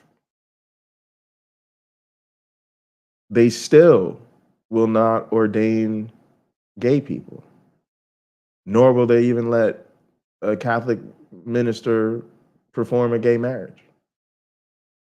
Yo, it's 2024. I don't fucking care. I don't fucking care how God set up the church and it was men and blah, blah, blah. I don't give a shit. You're just a bunch of misogynists. It's just misogyny. We don't care. Women are equal. Do you have anything to say other than women are equal? Well, the Bible says da. I said, do you have anything other to say? Yes. You said something else. You're a fucking misogynist. Get out of my face. What's different about queer people? Nothing. What's wrong? How should we treat them different? Not at all. Not at all different. The only thing different is their sexual orientation or their sexual gender identity or whatever. A bunch of shit that ain't none of my business. And it should have absolutely nothing to do with their ability to be in a leadership position in this congregation. And it's 2024. And these churches still will not ordain an LGBTQ minister. And it's such a rare practice that literally every time one of them does, they brag about it. And then we act like this is going to be the new fucking revolution. Like there's about to be a new revival of wokeness in the church. Y'all, they've been playing this game for generations. Look up when the church first started having conversations about ordaining women and the role of LGBTQ people in the church and racial integration. They've been having these conversations for hundreds of years, usually always coming out on the wrong side of history. So you can sit there and hold your breath and cross your fingers and think that the church is about to become liberal if you want to, but I won't be so foolish. So at some point, we just got to push back, y'all. Like, it's crazy to even just let these people keep pretending that they've got something to say morally. Christians need to shut the fuck up when we have moral conversations. Now, I can't see him, but I know he's there. I mean, I feel him in my heart. Does any of this sound weird to you? Well, you know what? It sounds exactly the same way when we changed Thor's name to Jesus. Now, this leads me to my second point. Yahweh's not, as we all know, the only God men have concocted. Anthropologists tell us that we have worshipped 18,000 gods. 18,000. How do you wager on all those gods? What if you believe in the wrong one? You know, what if you choose to believe in the wrong one? There's no more evidence for the existence of Yahweh than there is for any of these other 17,999 gods. So this crazy wager doesn't make sense. Third, let's just say that Yahweh This is a very interesting point, AR. Jesus has been gone for 2,000 years and no female pope. The U.S. is about 250 years old, and we're about to have a female president. And think about it, y'all. We think it took way too long. It did take way too long, you know, and it shows our own misogyny and our own bigotries and our own, you know, racism too. Like, we didn't have a black president for so long, and that Kamala will be the first woman, and you know, sort of her unique background. But still, that's like 10 times, right? It's like a whole order of magnitude off from the Bible. Again, it's just crazy that to pretend that this is a moral guide. indeed the one true God we should put our faith in. Maybe we think he's Rare the most America likely W, candidate. exactly. Pascal thinks we should live as if he exists, whether he does or not. Just a case. So exactly how is that? How do you live as if Yahweh exists? Oh yeah, I know all the great morality of Christianity, right? Okay, well, to worship Yahweh as he requires, we have to approve of some really bad stuff. You know what I'm referring to? It's the biggies. I talk about them all the time. Child murder, chattel slavery, misogyny, human sacrifice. Those are some pretty Pope atrocious Joan. behaviors. Christians have to endorse evil in order to be pleasing to the corrupt God of the Bible. So even if Yahweh is the true God, why would any good person want to serve him? He's evil and demands evil from his followers. In what bizarre world is that a good thing? In what bizarre world is it commendable to do evil in order to gain praise or a fancy mansion? In what bizarre world is it good to do evil that good may come? And again, like the thing Let's that delete the life. thing that is kind of crazy is it's the world we live in. It's just how we got Trump. It's how we got Trump. It's how we got MAGA. It's how we got the right wing movement that we have. These people think it's okay to do, and it's always been this way. And I think it directly stems from the religion. The religion has always made it okay to lie and look the other way and do whatever it takes to maintain power, do whatever it takes to keep up the narrative, do whatever it takes to keep people in their place. And you see this instinct spilling over into our civic life, into our politics, into how we govern ourselves. And so I think the rot of conservatism and the rot of Christianity are one and the same. And I find it really frustrating that we won't call it out, and that because we keep having to deal with it. And I think a lot of it is on us. It's on us. You got to remember, these people are in a cult. This is the part I think we don't understand. I think we don't understand. They're in a cult. They are not going to be honest. They are not going to say honest things about the cult. They are not going to have in good faith intellectual conversations. Expecting Why any is it of that possible? from a cult member is an unreasonable expectation. At some point, when your family member is in a cult, you stop fucking around. And you let them know, I have nothing nice to say to you about your cult. If it comes up, I'm going to tell you you're wrong. I don't know what you're doing. You need to stop. You need to wake up. You need to leave these people alone. But we keep playing around, letting these people thinking that they're going to somehow come to it on their own. They're not. They're not like you or I. You and I went on our own self-guided journeys, and a lot of us found our way to atheism all by ourselves. I think that journey gives us a false expectation about how reasonable it is to expect other people to follow a similar path. Like that. Not good people, that's for sure. And as you can see, if Yahweh is not the one true God, then we spent this life I being turned it up a wicked little bit. and wasted our lives on top of it for nothing. And we leave a really bad legacy on the earth, whether Yahweh's real or not. So following him causes us to lose a lot more in this life than just giving up some fun activities. Besides all the wickedness we must endorse and pretend is good, we sometimes have to lose family members and friends when we worship the evil God of the Bible. We must shun some, condemn others. And in doing this, we destroy very important relationships. Again, all for nothing if we're wrong. So to believe in Yahweh and act as if he's the one true God, we must give up our integrity. We must give up our morality. We must be wicked by approving of the wicked behaviors of Yahweh. Fourth, if another God is the true God, maybe it sees our wicked worship of the evil God and is displeased with us. Or I think an even greater point to make is that people see your worship of the immoral God, and people rightfully condemn you. People rightfully are tired of it. We're tired of you making excuses about why women don't have equal treatment. We're tired of you making excuses about discrimination against LGBTQ people. We're grossed out and ready to puke in your face with all of your slavery apologetics and your philosophizing about objective morality. We're tired. We're tired. So you can have our respect, our admiration, our approval as decent human beings, or you can have the approval of your God. But you need to wake up to the reality that you can't have both. As Homer Simpson said, if we choose the wrong God, we're just making the true God madder and madder. Matter and matter. Fifth, what if the true God is good rather than evil like Yahweh? Did I go back? How did I go back? They're telling us more than they want us to.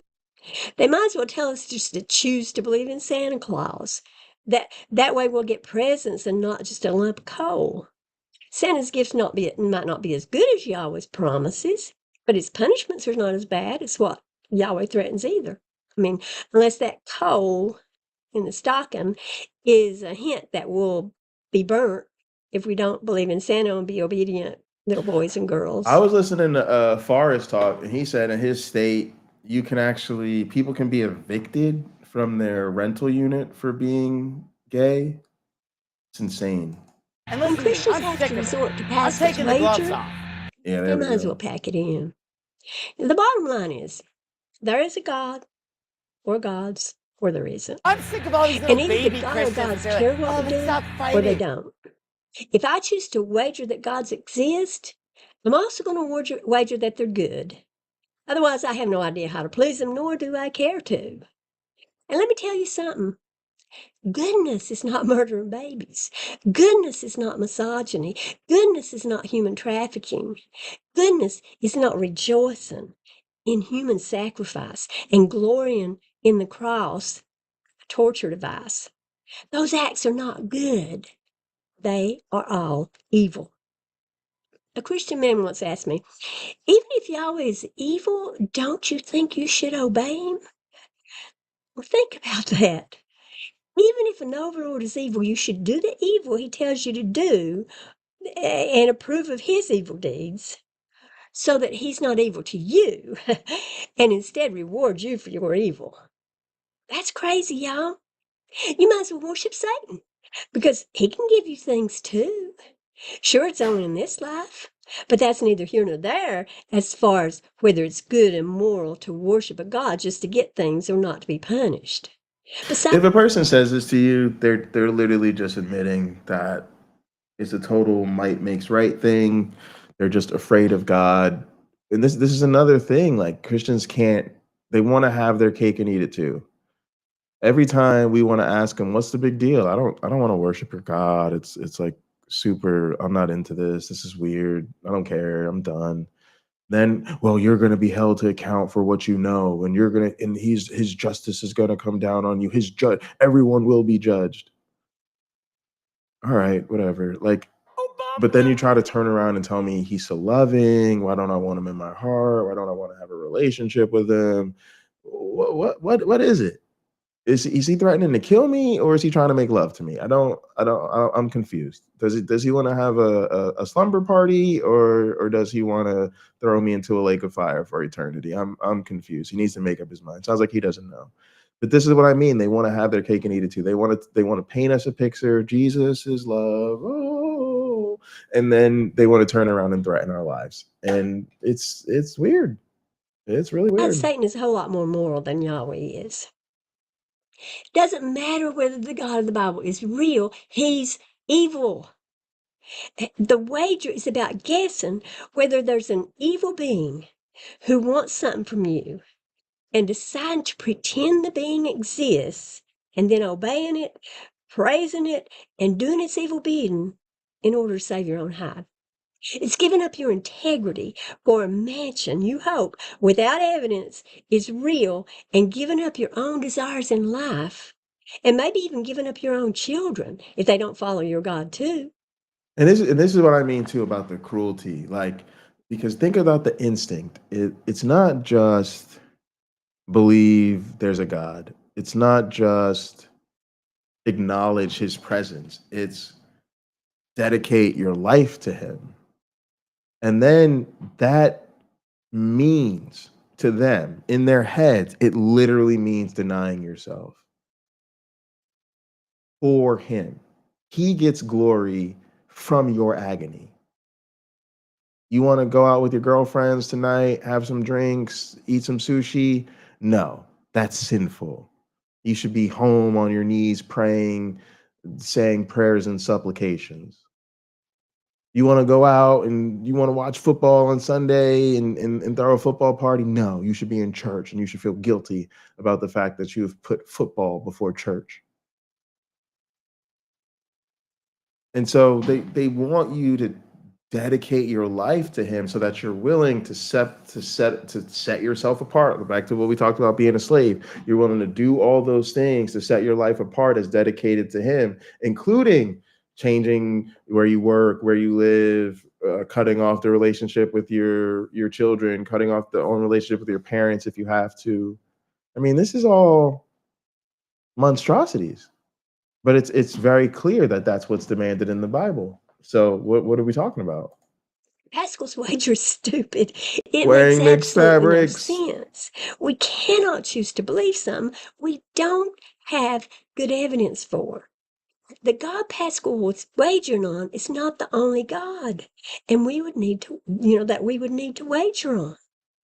And we would be wagering on an evil God, approving of his evil deeds, and thus be evil ourselves. All with the childish motivation that you have not accepted the reality that you will die. That's what this is all about. All about grown adults who cannot cope with the reality of death. And so they have decided to join a death cult instead. Well, possibly risking the displeasure of an actual good God. In my opinion, the best wager is that if a God exists, it wants us to use our brains to do all the good we can do. So let's just do that. Thank you all. That. She has 269 videos debunking the Bible. Oh my goodness. I'm gonna put something else on my list so that I'll come back and maybe we'll cover that leaving the abusive relationship video. Looks kind of good. But yeah, y'all go ahead and I'm gonna give her a little sub here real quick. Like the video. I really enjoyed that. I think we need just more normal people who have left the faith, who are just ready to like come out and tell their story and just be very candid, like in yourself. Like I really am trying to find content creators that are like, we can't all be like Uncle Bobby. Right? We can't all be like super entertaining or super aggro. Like it's different strokes for different folks. So I really enjoy finding people that I feel are just being radically honest in a way that I find really refreshing and I think is really helpful. I do feel bad. I feel like we have so many resources to help Christians leave this nonsense. And we're building communities that can support them in their journey out of the religion. But, there's certain steps that they have to take on their own. They have to, on their own, really want to move towards the truth. They have to, on their own, start to have their own doubts. They have to, on their own, start to question things. And then I think we can help them.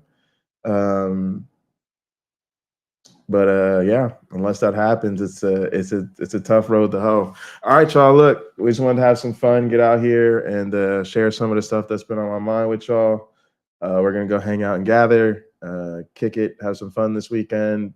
Should be back on Sunday for Hot Program, although I'm not sure because I have a open house to do for my university on Sunday, so I'll have to see what time that is and how we can schedule around it. But yeah, we'll be hanging out and gather. Please join the Discord if you haven't already. Also like the video if you enjoyed the content, subscribe to the channel, leave us a comment if you're watching later. Come hang out and gather if you want to link up with the gang.